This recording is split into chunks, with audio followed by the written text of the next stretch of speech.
Very good. So today's talk is a little bit different than the normal talks, and I'm going to be discussing an issue which has come up in the last couple of weeks. Some of you visit our SuttaCentral forum and may be aware of the issue, and but I wanted to discuss it personally and to share with you all what's happening and hopefully get some forward movement on it. So as many of you know, and I'm sure most of you know, that I'm a bit of a fan of the suttas, and my fandom has been manifested as, well, doing quite a lot of work in terms of translation and all of these kinds of things. And so the suttas and the teachings of the Buddha that we find in the suttas is something that's very dear to my heart. And one of the things that I have learned in my time as a monk is to respect the care and the precision with which the Buddhist traditions have preserved and maintained these scriptures for 2,500 years. And I think this is something that's very easy to take for granted, and it's very easy to underestimate the level of care and detailed attention and precision that is manifested in these scriptures, where we can read them and say that this is something that preserves the voices of people from 2,500 years ago. It's really something which is quite amazing. We do a lot of work in this area. For example, we're currently working with Deepika and Roshini and Dr. Mark Allen to transcribe the oldest Pali manuscript, which we're doing in order to be able to test for the first time whether the Pali text we have today are any different from those of the 13th century when this manuscript comes from. And what we've found so far, about 10% of it's been transcribed, and there's no real differences in substance, just a few small spelling variations and the like. And this is a testament to the dedication, the care, and the precision that the Buddhist tradition has had for preserving our sacred scriptures without any change or variation for thousands of years. And so I found it quite distressing when we find people in the modern times discarding that tradition and propagating things that aren't Buddhist scriptures as if they are Buddhist scriptures. Of course, one of my favorite websites, as I've referred to a few times, is fakebuddhaquotes.com. This has actually an excellent write-up of this particular issue. Now, normally it's just kind of sayings or something like that people put around, but in this case we're talking about a whole book which is being published by a well-known Buddhist publisher as if it's a translation of a book from the Pali Canon, when it is in fact no such thing. It's actually a work of original poetry. And so this I find to be quite distressing. And so I wanted to talk about this with you and share with you the information and hopefully inspire you to maybe take some action. And I think that we can try contacting the publisher and try to at least have our voice said that, as far as we know, that this, as our understanding of Dhamma is, that this is not something that we find acceptable. Well, anyway, that's how I feel. You may feel differently. Anyway, so I'm going to be doing a slideshow because I'm going to be comparing some of the texts. But I'm not quite sure how we're going to manage this, so we will just have to do the best we can, and hopefully you can bear with me. I'm going to try to swap between the slideshow and the visual presentation if I can, and I'll see whether that works. Okay, so Chrome tab, share this one. Okay, so I'm sharing my screen. So you now have this one shared. Can you see that?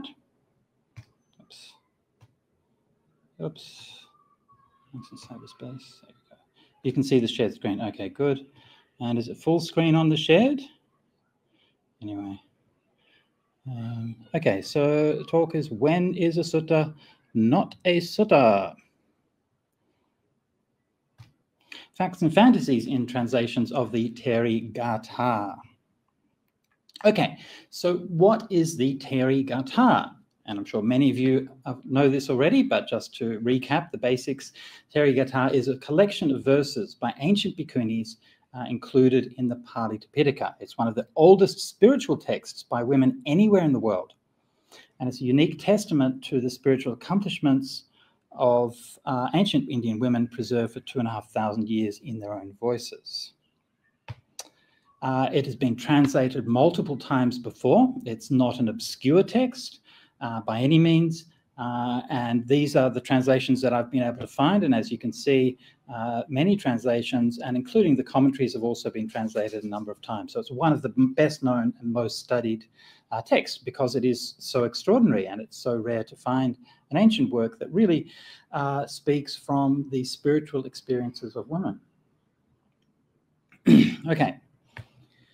So what is the Therīgāthā, the fantasy? So there's a book of original poetry that's been published claiming to be a translation of the Therīgāthā, and it's actually an original poetry work by a modern American man, The First Free Women, Poems of the Early Buddhist Nuns by Matty Weingast from Shambhala Publications, published beginning of 2020. So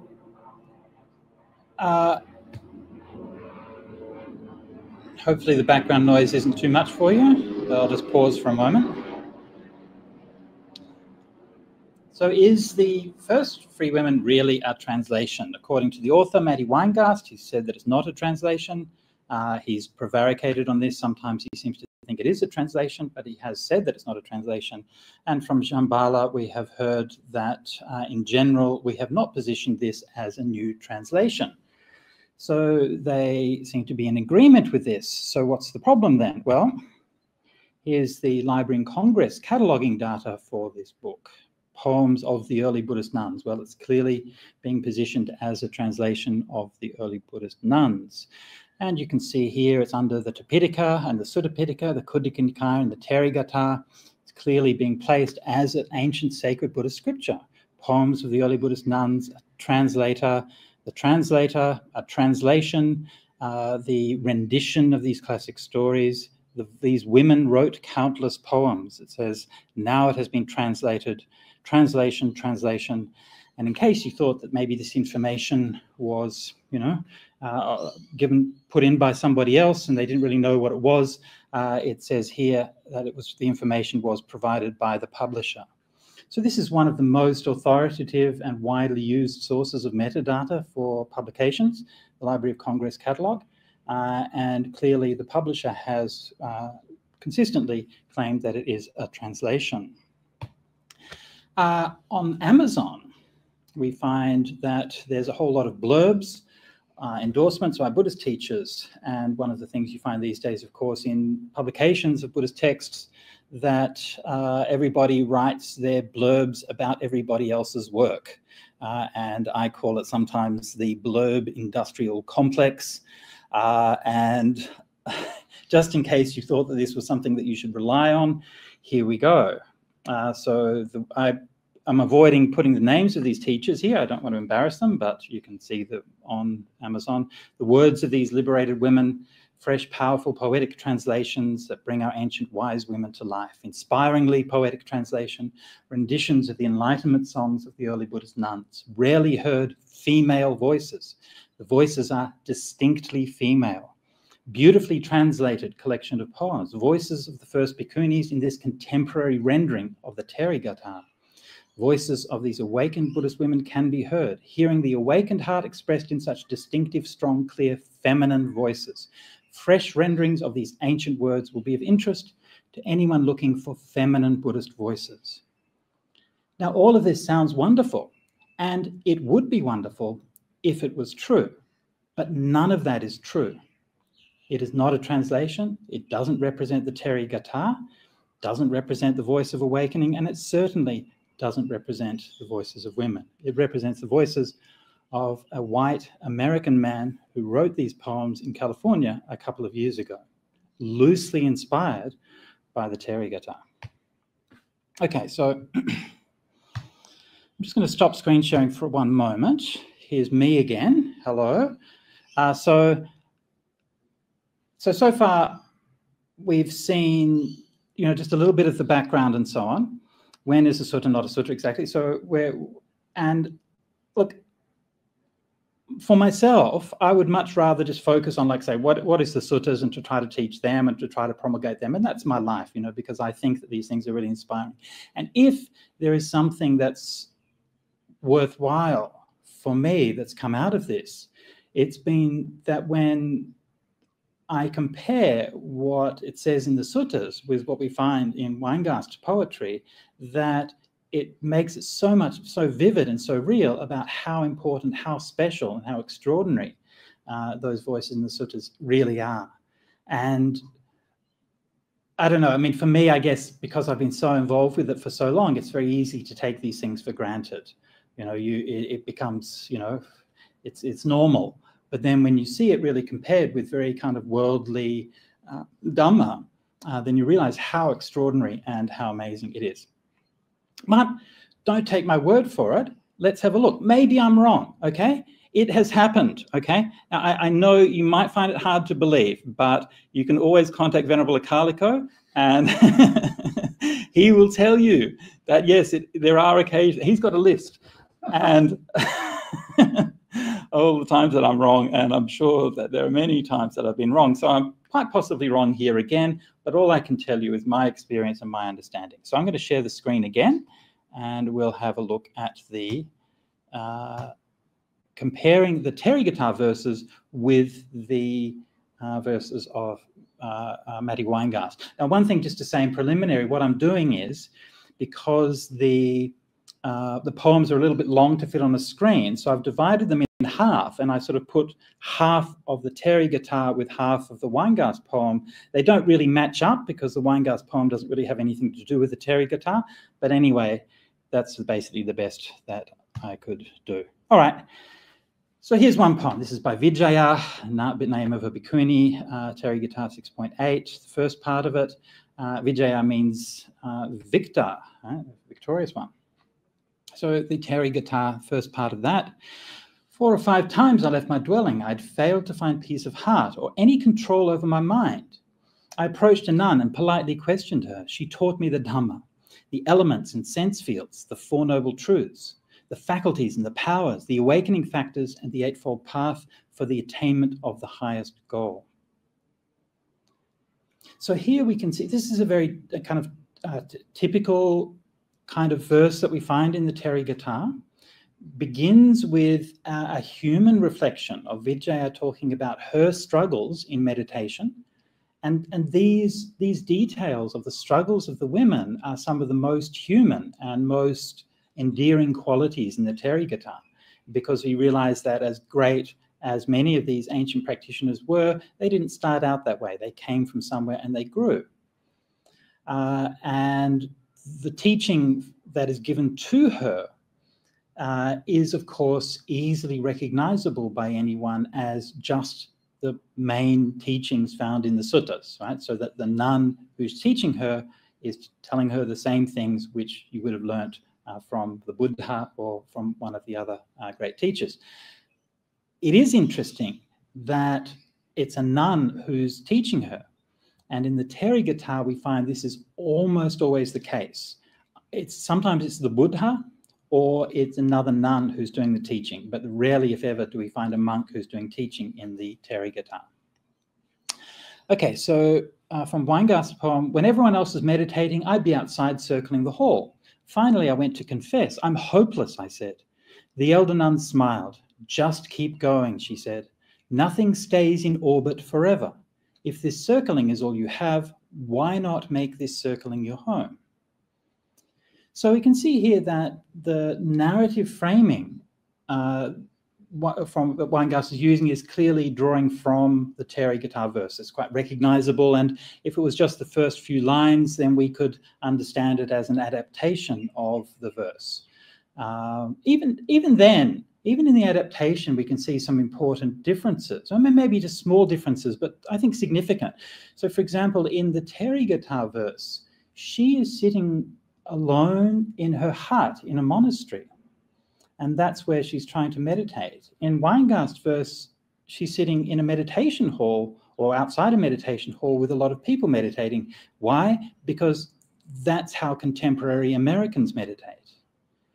And so the actual Asian and Indian and renunciate culture in which Vijaya lived is just sort of quietly left aside. Now, if it was just that little detail, it's not such a big deal. But this is a kind of systematic thing, that the context and the environment in which these verses happened is systematically adjusted so that it becomes amenable to an American audience or a modern audience. But more important, of course, is the fact that when the nun is giving the teaching, she completely ignores the Dhamma. It's got nothing to do with what the nun teaches in the Therīgāthā, and instead we're told about orbiting and circling and making circling your home. And none of this, of course, is Dhamma, and none of this has anything to do with Buddhism. And the idea that make your circling your home is, in fact, completely the opposite of the Buddha's teaching, who said we should make an end to samsara and an end to rebirth. So this is, again, you can see that the basic framing has some narrative similarity to the Therīgāthā, but the actual content of the teaching is completely different. Okay, so again, we find the narrative framing is similar. After hearing her words, this is the Therīgāthā verse, after hearing her words, I did her bidding. In the first watch of the night, I recollected my past lives. In the middle watch of the night, I purified my clairvoyance. In the last watch of the night, I shattered the mass of darkness. I then meditated, pervading my body with rapture and bliss. All right? On the seventh day, I stretched out my feet, having shattered the mass of darkness. Wow, okay? I mean, she sits there meditating for 7 days, destroying, the power and the strength and the confidence that she has, and she's talking about these incredible spiritual attainments. I think that, sorry, I think the bell's fine. Yeah. Venerable's just removing the bell, which is tingling in the background anyway. So, this, and this is one of the amazing things about the Therīgāthā, and something which is so rare, so precious in the world, to find any human being to speak with such clarity, to speak with such power, to speak with such meaning about these awesome spiritual attainments. And we can look at that and think, what, how can this be? How can a human being achieve this level of spiritual insight? And so it gives us, to me, creates a sense of wonder and inspiration, and a sense of that it expands my idea of what is possible for humanity. Sharing again. And in Weingast's version, after I did as she told me and went on circling the hall. So that's it. That's the attainment that she has, right? All of the attainments that she's got are gone. The only attainment is that she keeps on circling the hall. That's it.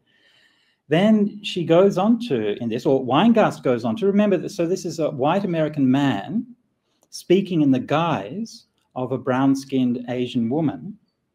And so one of the things about Weingast verses is that he is conceiving that the audience is women. And this is quite forward in many of the verses. It's not necessarily in this particular case, but right through the collection, clearly the voices of nuns who are addressing other nuns or addressing other women. And that's clearly Weingast's sort of framing. And so these supposed nuns are sharing this advice with other nuns or other women. But remember, it's a man doing that. So what it leaves out is all of the attainments and the teachings and the realizations of the actual women. And instead, what we have is the voice of a man pretending to be a woman, giving advice to women. This is what's happening here. So this is the advice that Weingast feels the need to give in the guise of a brown-skinned Asian woman. If you find yourself partly in and partly out, if you find yourself drawn to this path and also drawing away, I can assure you you're in good company. Just keep going. Sometimes the most direct path isn't a straight line. I don't know about you, but I can't really see much Dhamma in there. Nor, I mean, I don't want to go too much into the poetry of it, but it seems very clumsy and hard to figure out exactly what he's talking about. But the basic idea, sometimes the most direct path is in a straight line, whereas Vijaya says, on the seventh day I stretched out my feet, having shattered the mass of darkness. Anyway, enough of Vijaya. Let us please move on to the next one, Bhante Kapilani. And I'll just give again a bit of an introduction here. So Bhante Kapilani is one of the most famous of the bhikkhunis, and she so Lovra has asked, which translation am I reading? I'm reading from my own translations, so I should have mentioned that. Bhante Kapilani was one of the most famous of the bhikkhunis, and she is mentioned a number of times throughout the Vinaya and different contexts. And one of the reasons she was well known was because before she was ordained, she was the wife of Mahakassapa. And that raises a whole bunch of very interesting narrative questions, because Mahakassapa was like awesome, right? He was one of the most amazing disciples of the Buddha, and like right up there. Sariputta and Moggallana is number 1 and 2, and Kassapa is like right up there.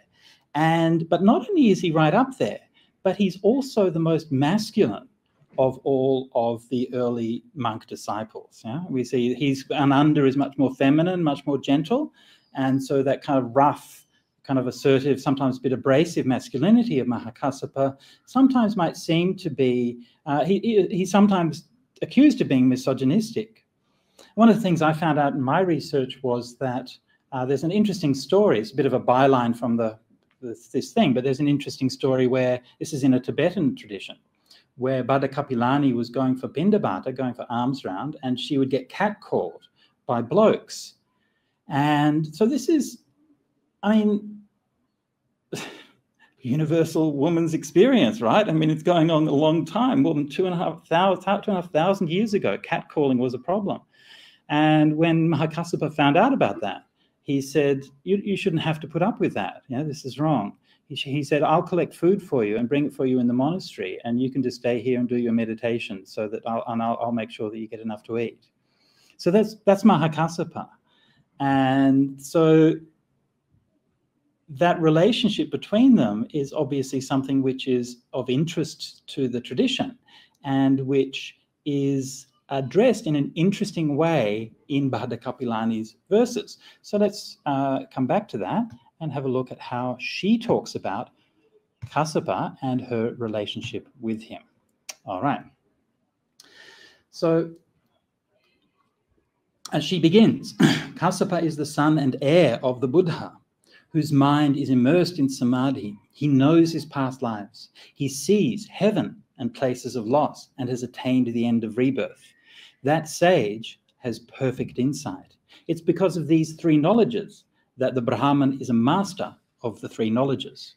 That last couple of lines is a bit clumsy to say, but in English you might be comparable to something like saying, it's because he earned his doctorate that he can use the title doctor. Something like that is what it's actually saying there. So here Kapilani is praising Mahakassapa.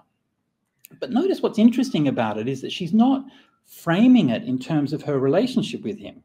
I mean, people would have known that, but she's not making a big deal about it.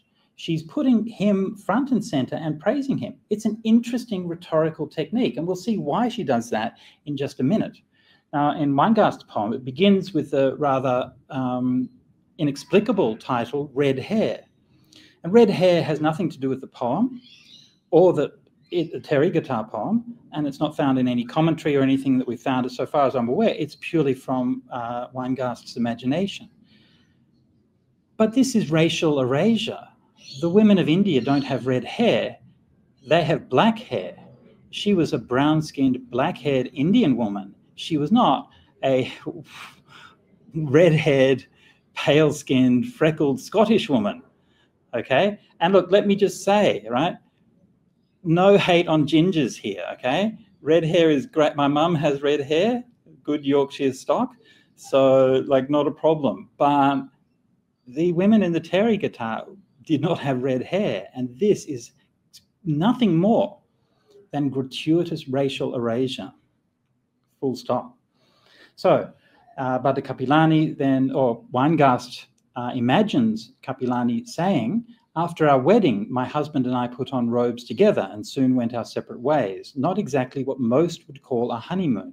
Is that what love looks like? Maybe, when you see what love is and what it isn't." So for Weingast, he seems to find it difficult to imagine Bhante Kapilani outside of her relationship with her husband, and that's foregrounded in a way which it isn't in Bhante Kapilani's own verses. In fact, the whole thing is about their relationship and his observations about marriage. Is that what love looks like? Maybe, when you see what love is and what it isn't. I have no idea what he's talking about, but it certainly has nothing to do with Buddhism. Okay, let's have a look at the second half. And on the second half in Bhante Kapilani's verses, we can see a nice connection, and we can see the rhetorical sleight of hand that Bhante Kapilani is using. She's referring to herself in the third person here, which is a convention in these kinds of verses. So having described the great attainments of Mahakassapa, she then goes on to say, in exactly the same way, Bhante Kapilani is master of the three knowledges, destroyer of death. She bears her final body, having vanquished Mara and his mount. I'm sorry, guys. I'm getting chills just reading this. Right? I mean, this is metal AF. I'm sorry, but I've vanquished Mara and his mount, destroyer of death. Right? She is not taking any prisoners. She has not come to play. Right? And so what she's doing is she is using she's invoking the same rhetorical techniques which were used by the Buddha right from his first sermon. You recall in the Dhammacakkappavattana Sutta that when the Buddha spoke with the group of 5 ascetics, that how his teaching works began by teaching the 2 extremes. First extreme, sensual indulgence, right? So he's talking to a group of these kind of grisly old ascetics, and he's saying sensual indulgence is bad, right? And they're all like, yeah, right, yeah, sensual indulgence is bad. Get them on his side, yeah? Then the second, then he drops the truth bomb on them, and so is self-mortification. That's an extreme, right? This is the rhetorical technique that Buddha used, and Bhante Kapilani is using exactly the same technique here. She's getting the audience on side by praising Mahakassapa, who everybody already knew was a great monk, right? She's raising him up and praising him, and they're all like, yes, sadhu, sadhu, sadhu. And then she drops the truth bomb, and I've got everything that he's got, yeah? That's what she's doing, yeah? It's a beautiful and very powerful little technique there. Okay, so then moving on. She bears her final, having vanquished Mara and his mount. Then in the final verse, she says, seeing the danger of the world, both of us went forth. Now we are tamed, our defilements have ended, we've become cooled and quenched. All right, so in the last verse, only then, after talking about their spiritual attainments, does she bring in the concept of the, sorry, I'm just going to try and share my screen again. Yep, good, thank you for that. So screen again. She brings in the concept of her relationship with Mahakassapa, which is, is mentioned. It's not trying to ignore it, but it's not the main thing. So in Weingast's verse, marriage is hard. The good times come and go. Personally, I've never been married, so I cannot comment on whether this is true, but many of you have been married or are married now. And is marriage hard? I'm glad now you have Mr. Weingast to let you know this. Okay, true love doesn't throw a curtain over the whole world and imprison whoever it cares about the most on an empty stage. Once again, I'm not really sure. Anyway, when the mind is free, it's free of expecting what is more than is reasonable for any one person. So obviously this has nothing to do with the original. It's not a translation. It's not an adaptation. It's not a reimagining or anything like that. It's just purely an original poem that it has nothing really to do with the text, except for a loose idea that there was a nun who used to be married to a monk. That's about it. One of the things that I think is most troubling about this particular one, and again, to put yourself into the framework and think through the voices of what's actually happening here. When you read it, if you read it in a naive way, you read this is the voice of a woman, the voice of a nun. But of course it's not, it's the voice of a man. And that last line, when the mind is free, it's free of expecting more than is reasonable for any one person. Just think about what it's saying here, what Matty's saying here, giving advice to women while pretending to be a woman. Imagine that you were, especially for the women here, imagine that you were on a forum or chat group and with other women, women's just, discussing whatever. And one of the group of women in that group said, well, look, sometimes you have to lower your expectations. You can only be free if you lower your expectations of your husband or of your man. All right, well, it's a position. But imagine if a man came onto that forum and made a fake account as a woman, pretending to be a woman, and gave advice to women saying, you will be free if you can lower your expectations of your men. Do you see the problem here? This is getting very creepy, right? This is getting very creepy. Anyhow, let me continue. And just sharing it again. Okay. All right. And I'll just do one more and then wrap up. So this is Mahapajapati Gautami. Of course, I'm sure all of you know, she was the foster mother and auntie of the Buddha, who later in life ordained and went forth. In the traditional story of her,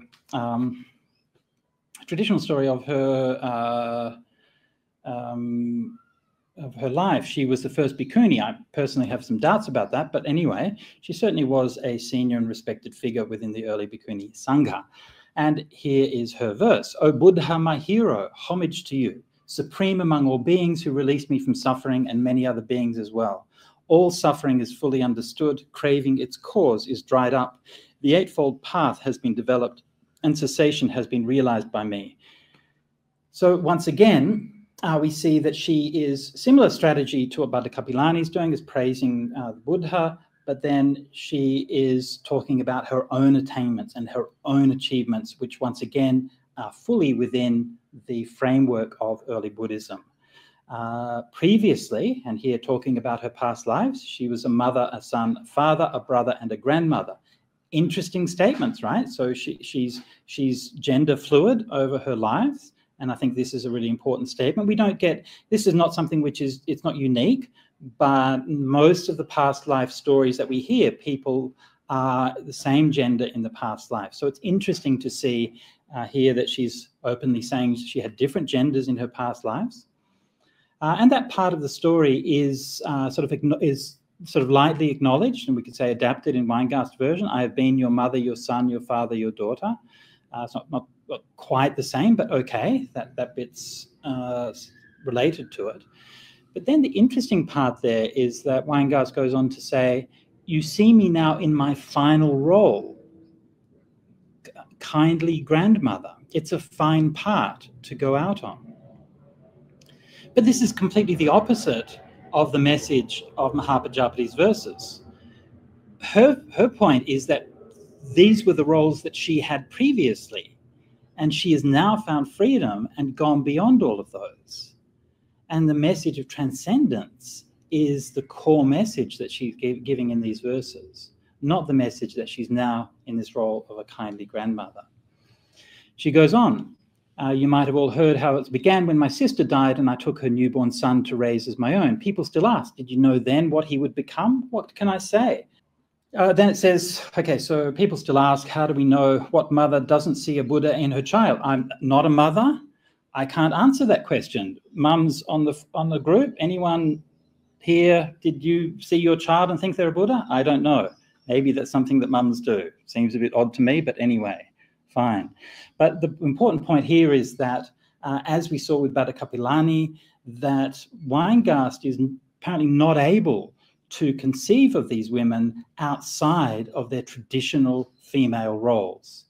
And those female roles which might be hinted at or implied in the Therīgāthā verses, but are not foregrounded. What's foregrounded is the spiritual attainments. And in Weingast's verse, that's basically all we have. It's about her role as a mother, raising her son, and so on. And look, I get it. It's interesting, right, to think about her and her relationship to her son and how she would have thought about that and so on. And it's an interesting topic to think about, but it's not what she talked about in her Therīgāthā verses.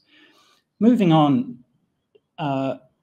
with the Mahapajapati verses, failing to grasp the true nature of things, I'm not sure what the FF is doing there. I've translated without, transmigrated without reward. Since I have seen the Blessed One, this bag of bones is my last. Transmigration through births is finished. Now there'll be no more future lives.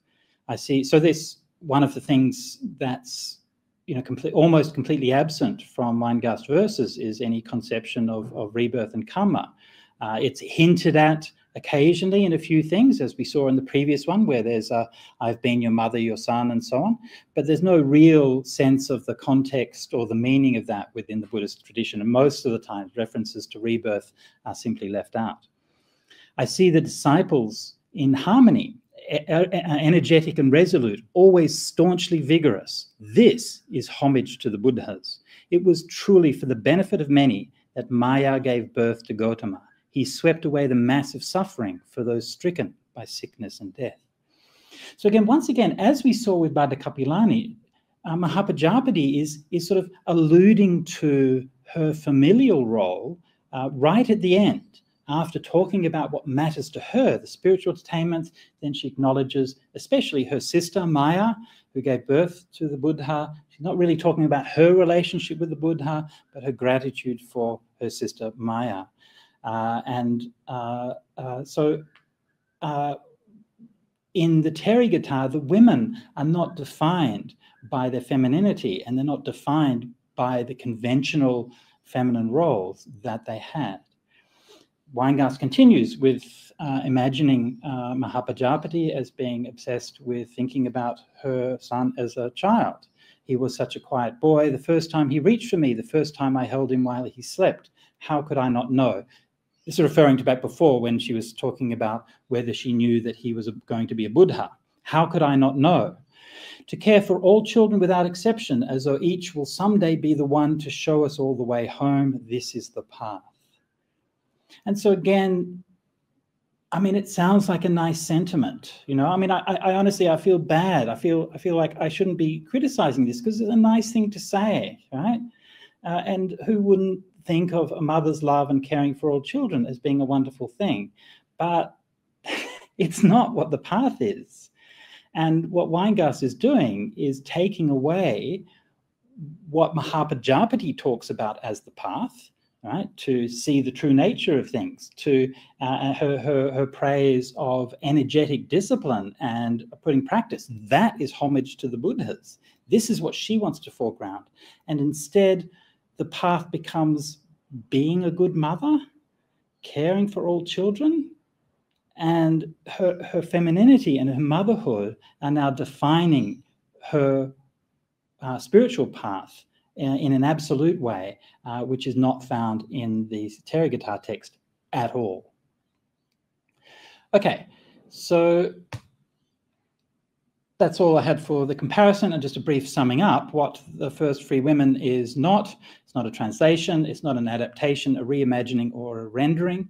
It's not a representation of women's voices, and it's not Buddhist scripture. What is it? It's original poetry, loosely inspired by the Therīgāthā. It's a man pretending to be a woman offering advice to women. It's the voices of brown-skinned Asian renunciate women erased and replaced with the voice of a white American layman. It's an act of spiritual and cultural appropriation where the scriptures and the traditions and the teachings and the Dhamma, which is so valuable and so precious to the Buddhist community and which is being passed down with so much effort and so much work and care and devotion for thousands of years by the Buddhist community, is cast aside and replaced by something other and, in my view, something distinctly lesser. And it's Orientalist, right? So it's imposing these views, these Western views of Asians, of Oriental culture, which impart a certain kind of value judgments, that there are certain things that can be talked about, certain things that can't be talked about, certain things have to be left aside as being superstitious, or things like rebirth and so on and so forth. It's racist. It's erasure of brown-skinned women, Asian women, Indian women, and it's sexist because it diminishes the role of these women and their achievements. It ignores their voices, and it, to a far greater extent than the original text, it traps the women in conventional gender roles. And to me, one of the things reading this was how much this highlighted how radical the Therīgāthā is as a text, in how little that it positioned itself as a text of femininity. I mean, clearly it is a text of femininity because it's the voices of women, but they were not foregrounding their feminine experience. Again, they weren't ignoring it, and they did mention it and talk about it on many occasions in subtle ways and obvious ways. But for the most part, their interest is their spiritual path and their Dhamma, which is common to everyone. What lessons can we draw from this? Well, feelings are not the truth. And a lot of people, when they read this book, and if you look at the reviews and so on, people say, well, it made them feel nice. And that's great. I look and I get it. I really do, and I don't want to sound like I kind of don't want people to, read, nice sounding verses or something like that. It's fine. You want to do these things, but it's not what the reality is. The Dhamma is not just, I feel it, therefore it must be true. To understand the Dhamma, we have to have some critical intelligence. We have to have some basis in reality and in truth. And the path of Dhamma is not the path of checking our brains in at the gate of the temple. Second thing to take away, don't believe marketing. And when you see advertising for books on Amazon and on other places, and you see reviews and you see blurbs and you see all of these things, don't believe any of it, okay? And marketing is there to spin reality and to spin the truth. And the other thing that really kind of struck me when I was looking at it, the Dhamma is perfect as it is. There's nothing to be added or taken away. And this is something that's said in the suttas themselves. And 2,500 years, Buddhist traditions have been talking about Buddhism, commenting, analyzing, and all of these kinds of things.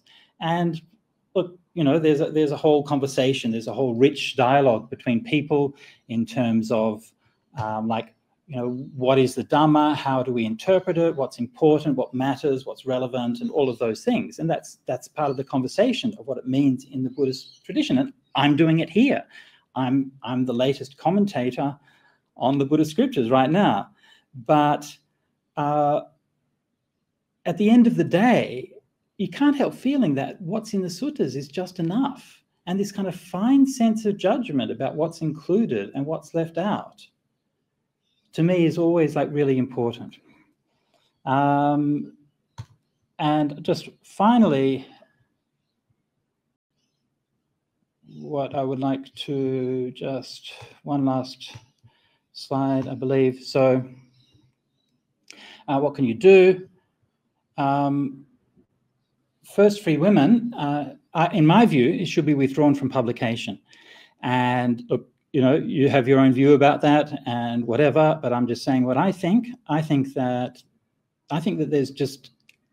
it's been caught up in a web of delusion right from the beginning. And that somehow there's this almost feeling like of channeling or intuiting or somehow knowing what these women said that is not based on any kind of, objective reality. And I think that delusionality has informed this process every step of the way, and I don't think it's redeemable. Perhaps at some stage it could have been redeemable if the editors or whatever had being very clear about what it is and what it isn't. But the problem is that it's now out there in the world, and it's on the web, and the reviews are there, and it's in libraries, it's in Dhamma centers. It's being taught in gender studies classes as the words of ancient women in universities. And, you know, what can you do about this, right? So I would suggest contact Shambhala Publications directly. You can email them. You can contact them on Facebook. You can Instagram them. You can leave a review at Goodreads. You can leave a review at Amazon. There's some threads on Reddit, and also Reddit r/Buddhism, and I think it's r/Buddhism, and also the SuttaCentral forum. You know, just share it around with your friends. Talk about it. You know, mention it to whatever, the monks at your local temple, the people in your local Buddhist society or community, and just don't think that you have to be an expert to have something to say about this. You know, it's not a complicated issue, right? It's not like there's any real doubt about the facts of the matter. The fact is it's not a translation, and the fact is that it's being sold as a translation. So we don't have to go into a lot of detail or anything like that, but it's not right, and it shouldn't be done this way. So I would encourage you to make your voices heard, and just contact people and just be polite, be succinct, and just say, look, this isn't a translation. It shouldn't be sold as a translation. Please take it off the market, or whatever you think that your message that you think you'd like to give to them. So I wish that I didn't have to give this talk. Okay, but I learned something from analysing this and looking at the Therīgāthā. I came away with a newfound appreciation for it and why it matters. Hopefully I managed to communicate something of that for you. It's unfortunate, right? Nobody wishes that these things would happen, but I think sometimes people just need a bit of a reality check. And hopefully if people can go, hang on, no, we really took a misstep. It's not that hard to say we made a mistake, it was wrong, stop it and undo the damage. It's not that hard, right? But it does take that acknowledgement and that integrity to be able to know that you got something, made a mistake. All right, so that's my talk for you this evening, and that's all I had to say on that. We had a few comments in the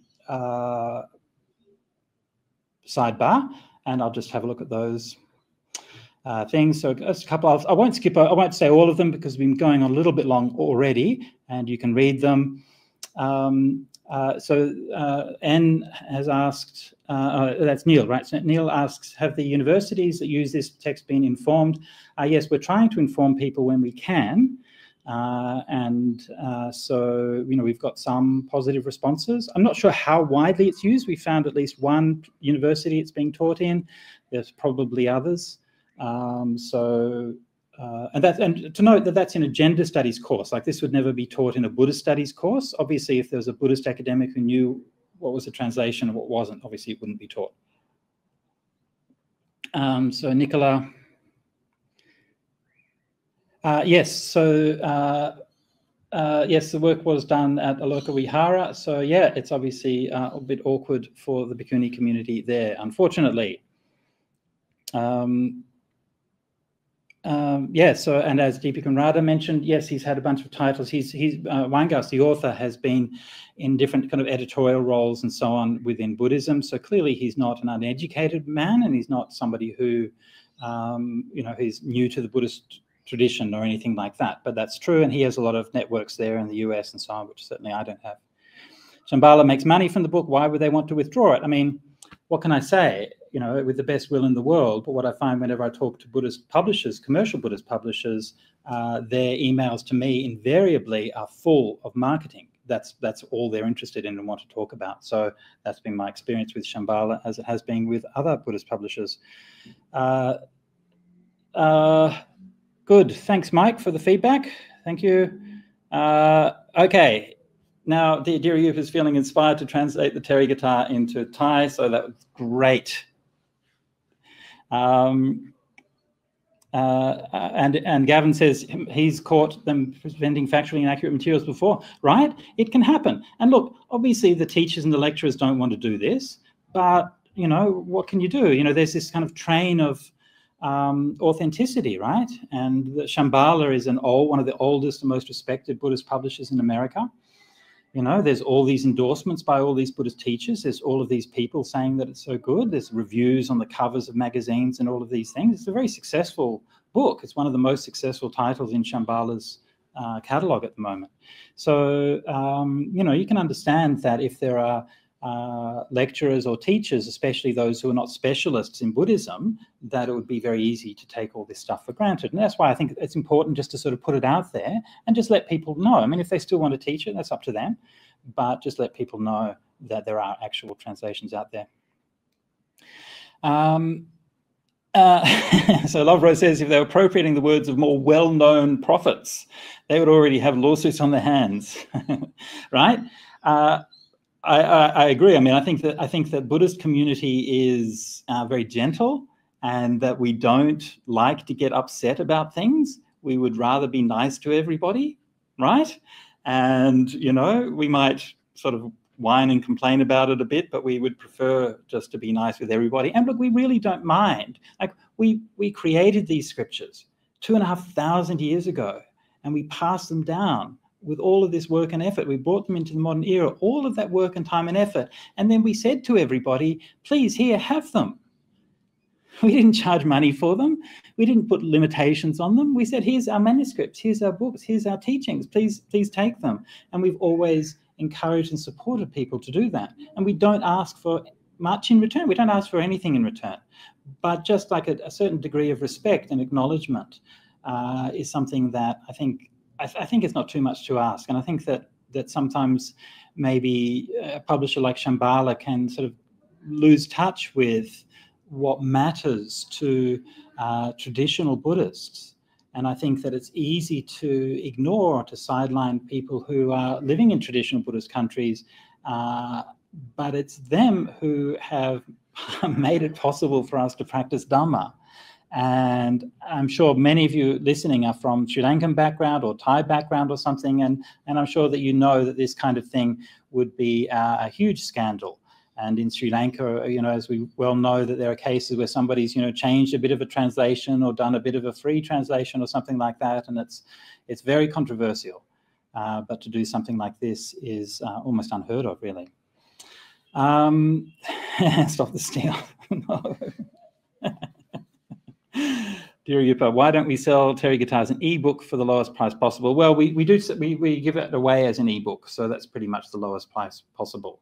But I tell you what, though, I mean, one of my problems is that I really hate marketing. I just do, and I know that we probably should market SuttaCentral a lot better and the work that we're doing a lot better, but whatever. I mean, if somebody wants to do it, I think that's good, but so far I don't think we have put much effort into it. Yeah. So that's how much we've got now. And if you want to keep up on this, you want to ask any more questions, then please reach out to myself. There's a thread on our SuttaCentral forum, so you can go there and read about, you know, Mr. Weingast came onto that thread and made a contribution. And so there's some discussion there. So please, and there's also like a detailed analysis, the initial analysis by Ayya Sudhamma, who was the first one to write a review, and she wrote a detailed analysis of some of the verses there.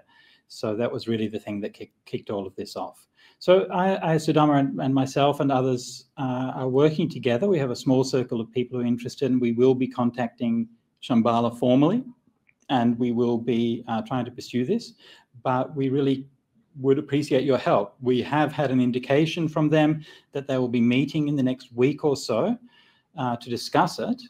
There's no real indication that they plan to make any changes, but if they get some pressure from you and from your friends and from the people in the Buddhist community, then hopefully then that might push them to take it a little bit more seriously. As for the slides, yeah, sure, I can put them up on the forum. Yep. Dhirayupa says, my mother, a very conservative, would say that he would go to hell for distorting the Arahant's words. Yeah. Yeah. Yeah, I don't know. I don't know whether that's the case or not, but certainly, I mean, many of you may not be familiar with this, and this is really a subject for another talk, but it certainly is the case that the Buddha often spoke on this subject, and he was very serious about it. And he regarded somebody who counterfeited the true Dhamma as being someone who directly contributed to the ending of Buddhism. And there are many suttas that address this specific issue. So it's certainly not something that we're just kind of making up or that we're getting all fundamentalist over or anything like that. It's what the suttas say. And it's because of that care and precision for the words of the Dhamma that this is what's enabled the teachings to be transmitted for us today.